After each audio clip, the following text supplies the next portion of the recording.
Hola a todos, bueno, es un gusto participar nuevamente de una charla para estudiantes de medicina de la Universidad de Salta. En este caso voy a empezar la charla con este caso clínico, que es una paciente mía del consultorio. Es una paciente femenina de 75 años con dolores en varias articulaciones, principalmente manos, muñecas, hombros, rodillas y pies, que empezaron de golpe asociados a inflamación. Este episodio no es el primero. Desde hace 10 años ha tenido episodios previos y le han diagnosticado artritis reumatoidea medicada con metotrexato de 10, pero al no tolerarlo lo abandonó. Tiene solamente como antecedente personal hipertensión arterial medicada con el Alapril y al examen físico presenta tumefacción en el hombro derecho, carpos y rodilla derecha. Y también en la segunda y tercera articulación metacarpofalángica bilateral. Trae laboratorios previos con reactantes de fase aguda normales y con anticuerpos negativos y unas radiografías que vamos a ver a continuación. En esta radiografía lo que podemos ver son los dos hombros en una incidencia de frente y se puede ver como la región del troquíter, que vamos a tratar de marcar aquí,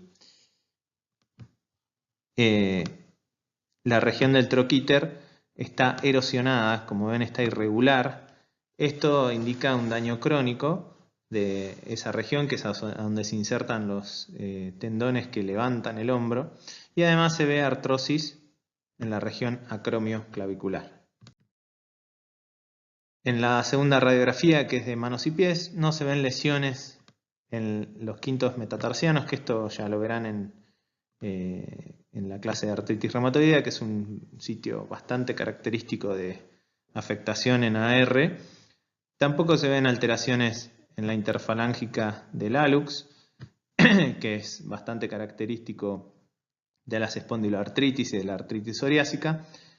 O sea que podríamos resumir que lo único que tiene es un poquitito de artrosis en las articulaciones metatarsofalángicas, la primera. En la radiografía de manos se puede ver alteraciones en las articulaciones interfalángicas distales, que esto es artrosis, y se podría ver algo de afectación de este lado. Si ustedes ven, estas articulaciones están normales, pero esta está más disminuida, y del otro lado pasa algo similar, pero ya en la segunda y en la tercera articulación metacarpofalángica. Y después los carpos están bastante conservados. En la radiografía de una de las rodillas no se ve demasiado, la verdad que los espacios están relativamente conservados. En cambio, en la otra radiografía de la otra rodilla, lo que se puede ver es una línea en el espacio articular bilateral, pero a predominio del lado interno, que podría corresponder a depósito de calcio. ¿Cuál es el diagnóstico final de esta paciente? En este caso mi diagnóstico fue el de una enfermedad por depósito de cristales, más precisamente una condrocalcinosis, que es por depósito de cristales de pirofosfato de calcio. Y de eso vamos a referirnos en esta charla.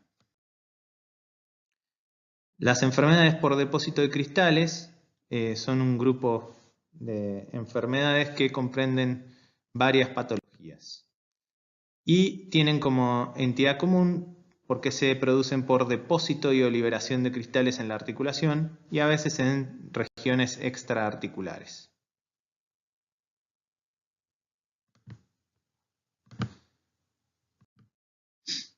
Vamos a referirnos puntualmente a las dos más importantes, que son la de uroto monosódico y la de pirofosfato de calcio, que son nada menos que la gota y la pseudogota. El resto de las enfermedades por depósito de cristales son bastante menos frecuentes, exceptuando las de hidroxiapatita, que son diagnóstico diferencial de las de pirofosfato de calcio principalmente, pero no nos vamos a referir a esas puntualmente. La enfermedad por pirofosfato de calcio es una enfermedad primaria del cartílago articular y es la causa más frecuente de sinovitis en los ancianos. y se debe a liberación y depósito de cristales de pirofosfato de calcio, tanto en el líquido sinovial, principalmente en el fibrocartílago y el cartílago hialino, pero también en bursas, tendones y en los meniscos. Como dijimos anteriormente, se da predominantemente en mujeres mayores de 50 años y si bien hay muchas causas mencionadas como factores de riesgo, el envejecimiento del cartílago articular sumado a una predisposición personal, que vamos a hablar un poquitito adelante, podría ser la causa más frecuente o la más importante de la enfermedad. Las formas clínicas pueden ir desde una artritis aguda, que es bastante menos frecuente, hasta una forma crónica y en algunos casos puede hasta cursar de forma asintomática. La fisiopatogenia, dos palabras. En realidad el pirofosfato se libera por la producción intracelular, por ATPasas, o por producción extracelular por fosfohidrolasas. Y este pirofosfato en una persona predispuesta se empieza a depositar principalmente en cartílago hialino. Como dije, la forma más frecuente sería la segunda, la esporádica o idiopática, que produce en general afectación de articulaciones grandes, que ya vamos a ver. Pero también hay algunas hereditarias que dan formas de artritis más agudas y algunas otras relacionadas con enfermedades metabólicas o relacionadas con un trauma que hace que la articulación pierda su anatomía normal. Como ven, pueden dar múltiples formas clínicas. De hecho, hasta puede ser un diagnóstico diferencial, como en el caso de la paciente que les mostré, con una artritis reumatoidea. Por suerte no es algo tan frecuente, pero la forma más frecuente es una forma de artrosis que puede inflamarse y que, como vamos a ver más adelante, se puede diferenciar quizá por el tipo de compromiso, el sitio anatómico que compromete o qué articulación. ¿Cómo son los criterios? Esto en realidad es para, más que nada para clasificar pacientes, pero sirve como guía. Obviamente si se pueden demostrar los cristales de pirofosfato de calcio, que se demuestran con un microscopio de luz polarizada, que ahí les voy a mostrar, a donde se ve una refringencia débil positiva o nula, o lo que les mostré también, calcificaciones en la radiografía, que es la forma más frecuente de diagnóstico que tenemos, y sobre todo la forma clínica, que es el compromiso de rodillas y de articulaciones grandes, y además el diagnóstico diferencial con artrosis. Como les dije, para diferenciarla de la artrosis hay que buscar artrosis de articulaciones que no son las típicas de la artrosis primaria.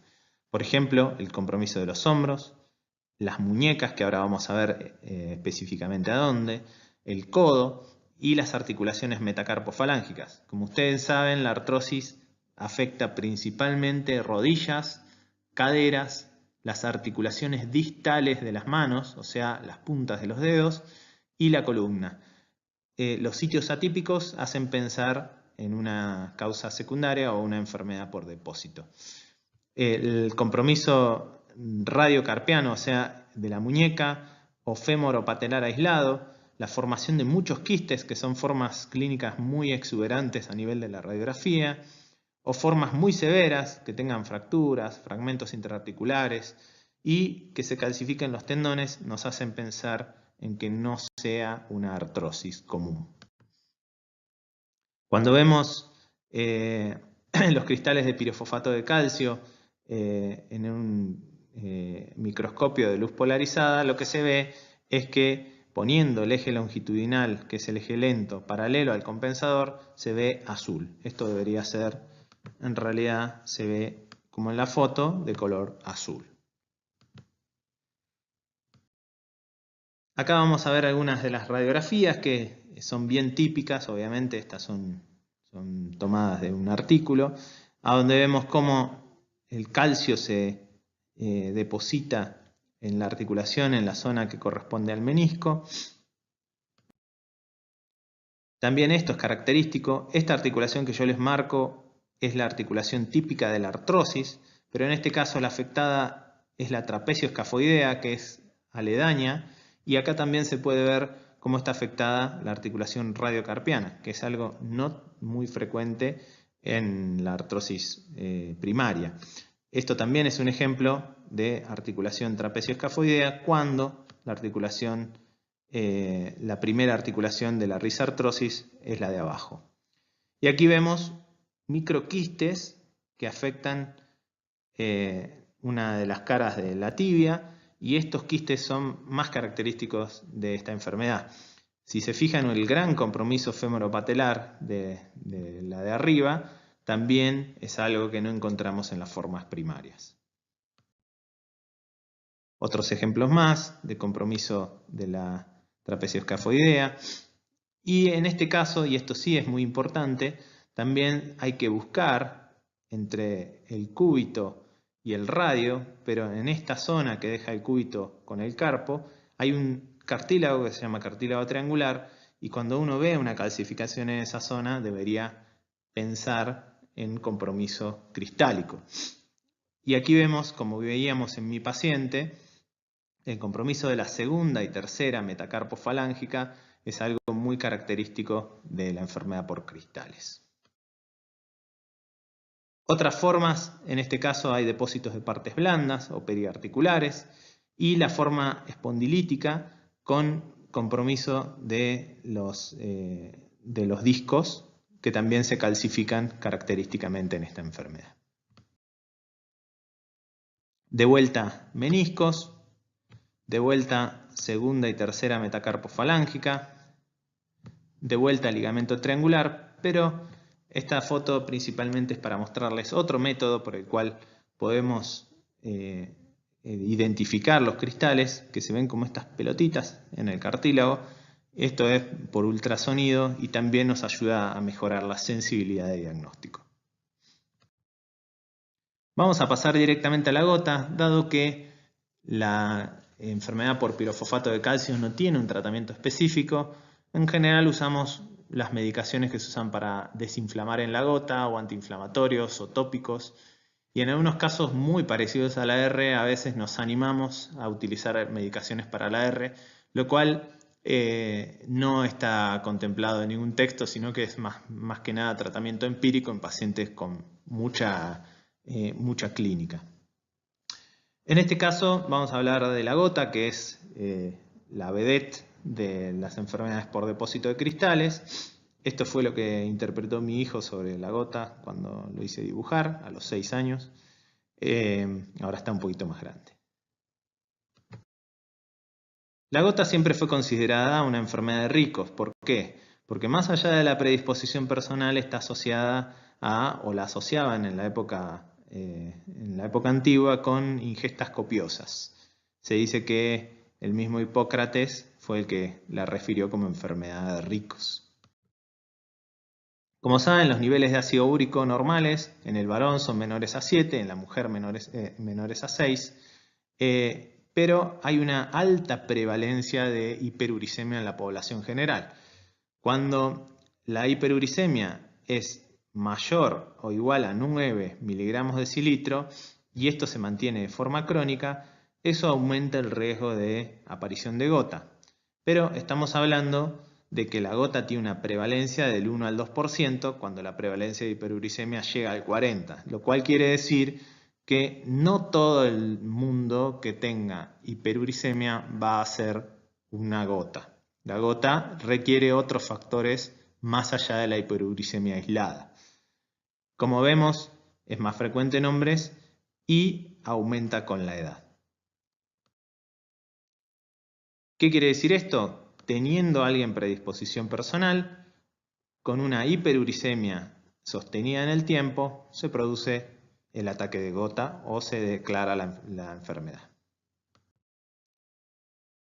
Cuando vemos cómo se produce el ácido úrico en sangre puede aparecer por hiperproducción, lo cual es menos frecuente, y esto en general está asociado a enfermedades de alto recambio celular. Por ejemplo, en las quimioterapias de las enfermedades linfoproliferativas, en general se da alopurinol para evitar crisis de gota en estos pacientes.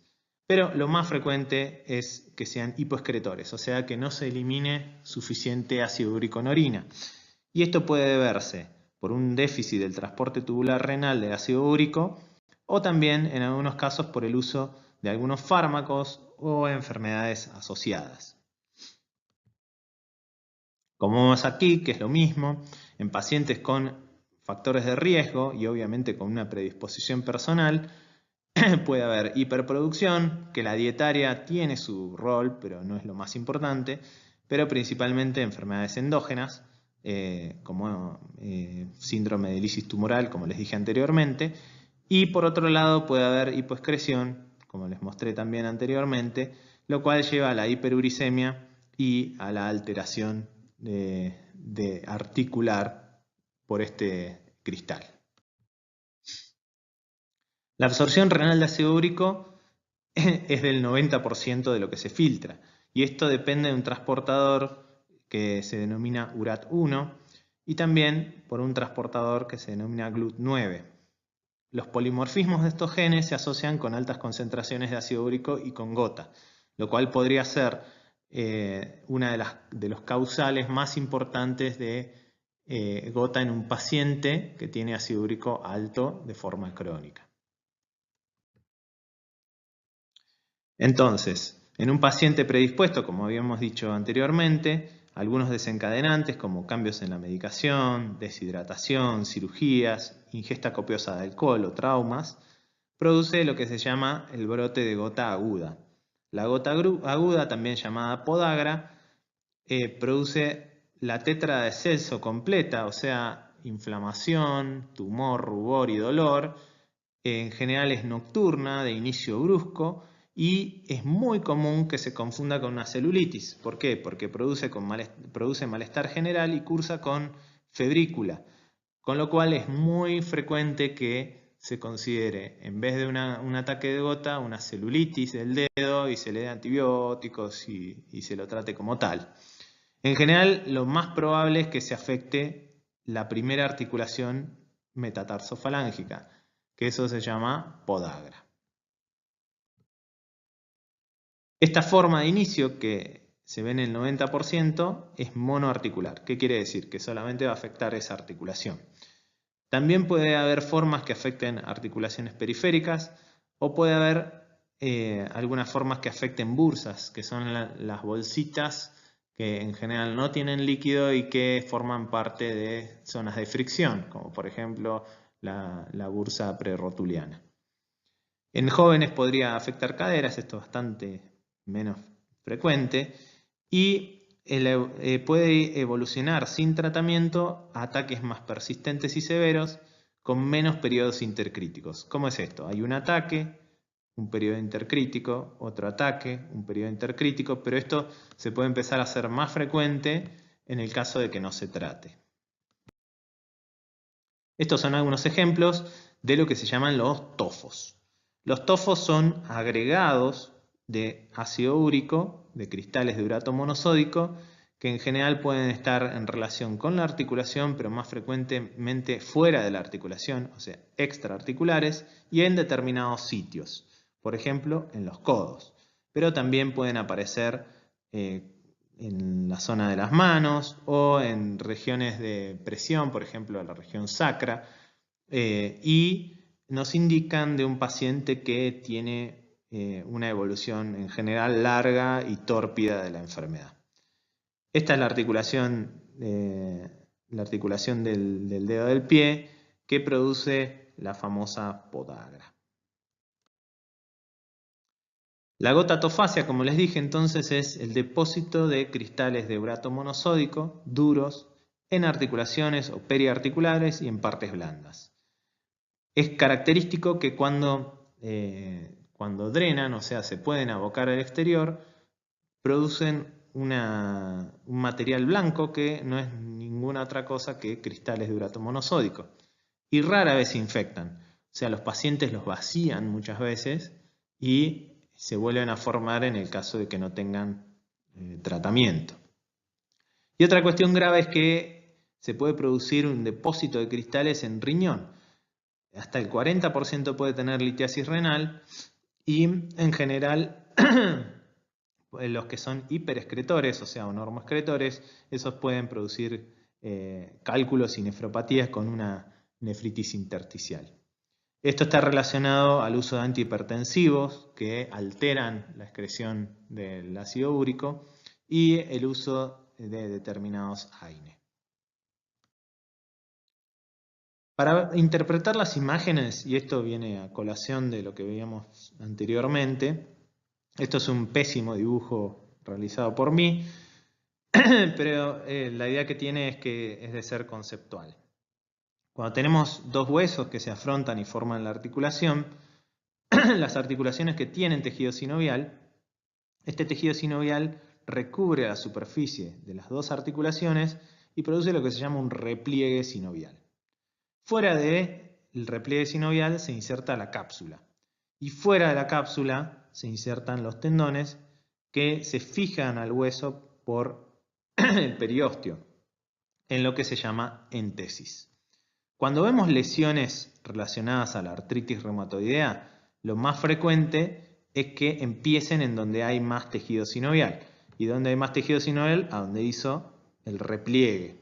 O sea, las erosiones o los daños son marginales, empiezan en el margen de la articulación.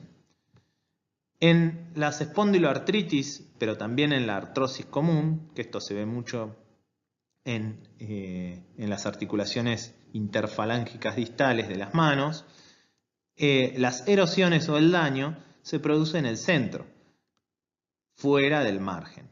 Y esto se debe a que están más relacionadas a veces con otros mecanismos y no con la sinovitis. La sinovitis se cree que es secundaria y esto se llama erosión central. Característicamente, los cristales de urato monosódico se depositan primero en el exterior de la articulación, o sea, en la zona extraarticular o yuxtaarticular. Acá está mal, yunta no, yuxta. Esas erosiones se llaman yuxtaarticulares o extraarticulares y son las más características en el caso de la gota o en las enfermedades por cristales. Acá vemos algunos ejemplos. Esta flecha indica un depósito de partes blandas. En esta zona se ve un poco más radiopaco, la zona suprarrotuliana, y esto se debe a efusión y a depósito de cristales. Esta es una forma súper agresiva de gota, pero como ven, la articulación está acá y la erosión está afuera. Y se produce algo que es muy característico de la gota, que una vez que se depositó el cristal y produjo la erosión, se produce este techito, que es como una prolongación, que es muy característico de la gota, diríamos casi patognomónico. Esta que es la primera articulación metatarsofalángica, a donde la podagra es lo más frecuente, fíjense cómo se producen erosiones fuera de la articulación. La articulación es esta, y una erosión está afuera y otra erosión está fuera con un techito, como les había dicho. En esta lo que se ven son depósitos de cristales de urato monosódicos con algo de esclerosis. En esta se ve otra erosión yuxtaarticular. Y en esta lo mismo que la anterior, con algo de depósito de tejido heterogéneo que podría corresponder a los cristales. Esta es de libro, por eso está en un libro, pero fíjense cómo está bien afuera de la articulación y además tiene esa proliferación o el famoso techito que les decía. Esto es un depósito de un tofo que está en la zona interfalángica distal. Y como habíamos dicho en la enfermedad por cristales de pirofosfato de calcio, también el ultrasonido tiene un rol en la detección de estos cristales, pero a diferencia del CPPD, esto se deposita de forma homogénea y forma esta hermosa imagen que se denomina signo del doble contorno.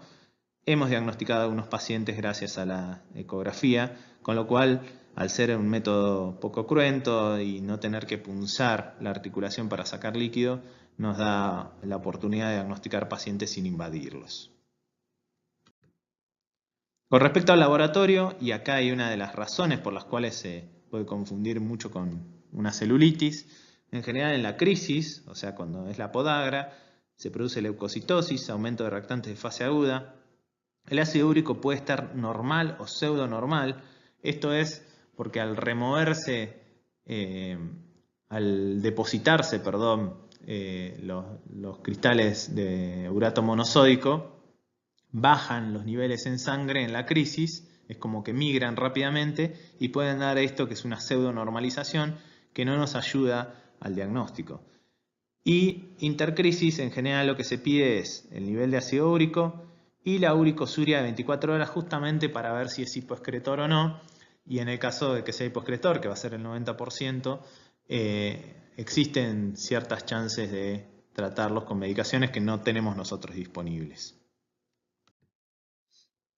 A diferencia del cristal de pirofosfato de calcio, cuando se pone paralelo el eje longitudinal rápido del cristal al compensador del microscopio de luz polarizada, esto se ve amarillo, o sea, se llama birrefringencia negativa. Acá podemos ver una foto que es mucho más interesante que mi dibujo.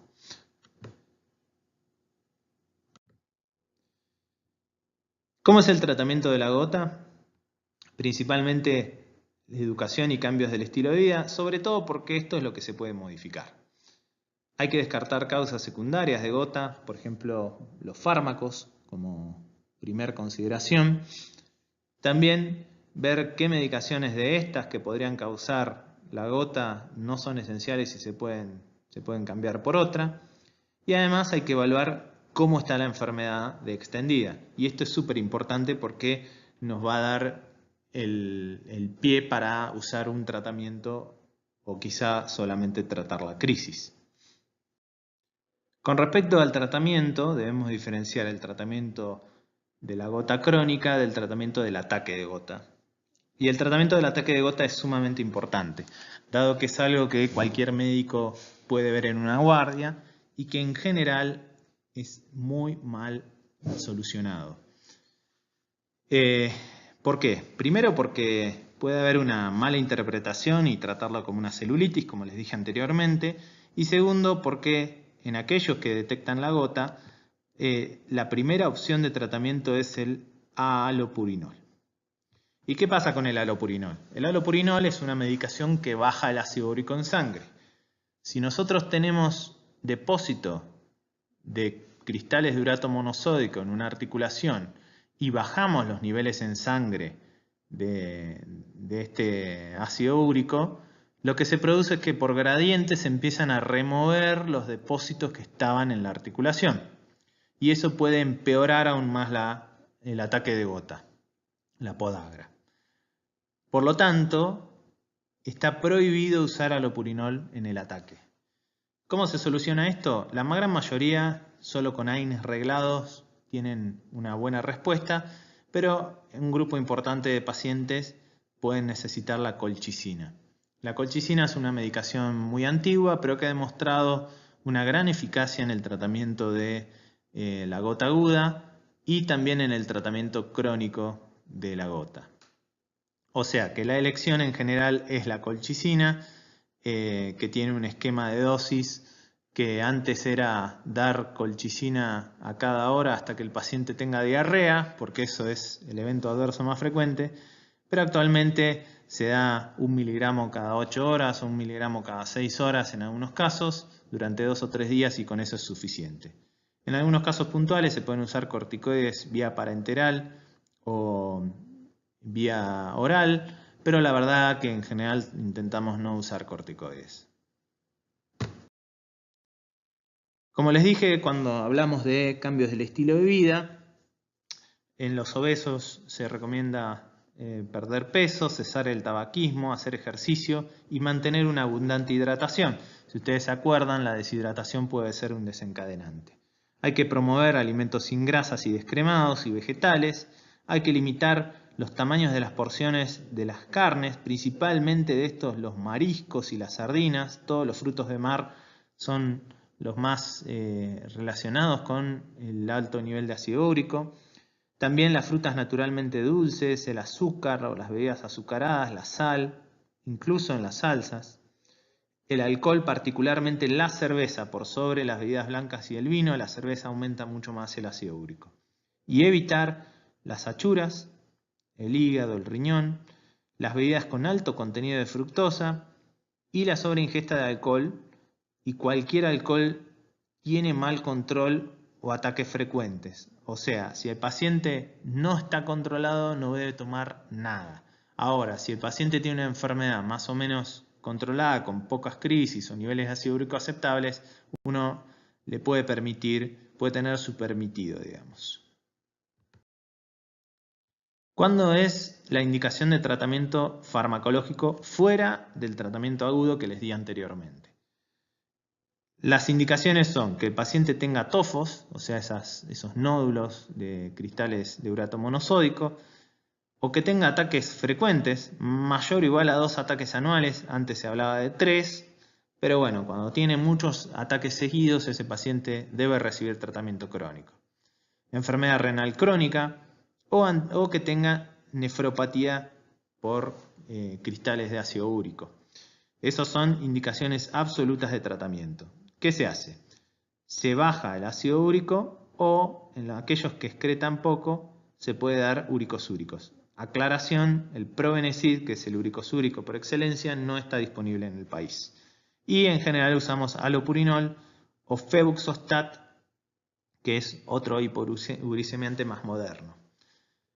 Pero vamos a aclarar que antes de comenzar el tratamiento crónico para evitar nuevos brotes, se debe dar por lo menos entre 2 y 4 semanas de colchicina.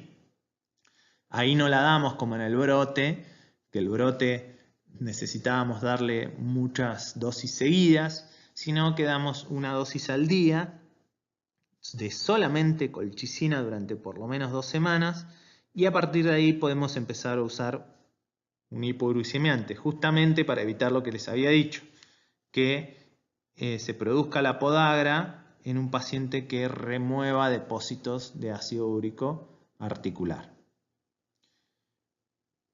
Y ahí ven cómo sufrían con los ataques de gota. Y esto sería todo, espero que les haya gustado. Yo no voy a adentrar demasiado en algunos detalles de otras enfermedades por cristales, porque me parece que estas dos son las más importantes y las que deberían aprender también para la práctica diaria.